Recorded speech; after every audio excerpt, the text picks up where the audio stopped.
The president of Iran spoke at the UN yesterday, and he says Iran is ready to resume talks with the U.S., but insists they will not give up their nuclear program.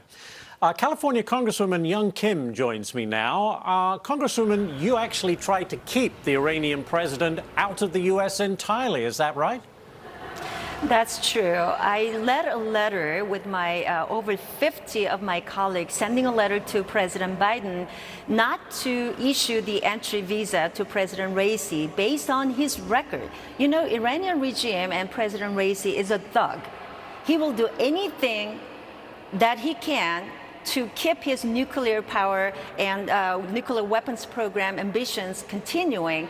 And he has shown over and over his hand about how he wants to continue to support terrorism. Look, Iran is a state-sponsored terrorism, and they support terrorist groups like Hamas, Hezbollah. Knowing all of these, I asked our Biden administration not to issue entry visa to President Raisi, because by doing so, we're only being complicit, giving him more platform to further promote his propaganda. And that's exactly what we saw when President Raisi spoke before the UN General Assembly, just further promoting the terrorism, his support. And this is exactly why I led the effort to stop him from coming to the United States, because he has no place on American soil to further support the terrorism around the world. And to allow him to do it right on American soil, this is an atrocity.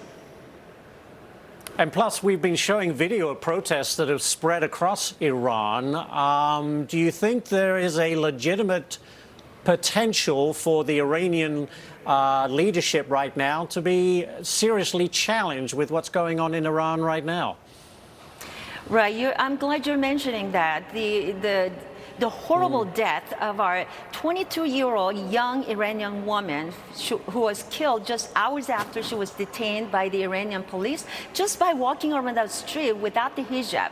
It shows the reality of what Iranian people are facing. There are struggles on an everyday basis. There are basic human rights, the freedom of expression. These are all crushed. And so to the people of Iran, I tell them, America stands with you in your peaceful protest to fight for your freedom and liberty. Next one for you, Congresswoman. Your state is sending out inflation relief checks to residents as soon as next month. Do you support this or not? Oh, I definitely do not support that. The fact that our state government and Governor Newsom and the Democrat-controlled legislature is agreeing to send the checks just before the November election tells you everything about their intention. You know, spending more money and raising more taxes and sending out checks to individuals is not going to solve the problem of Californians are facing. The inflation is already over the highest in over 40 years. Californians are bearing the brunt of the highest inflation. We're paying more in gases. We're paying more in groceries.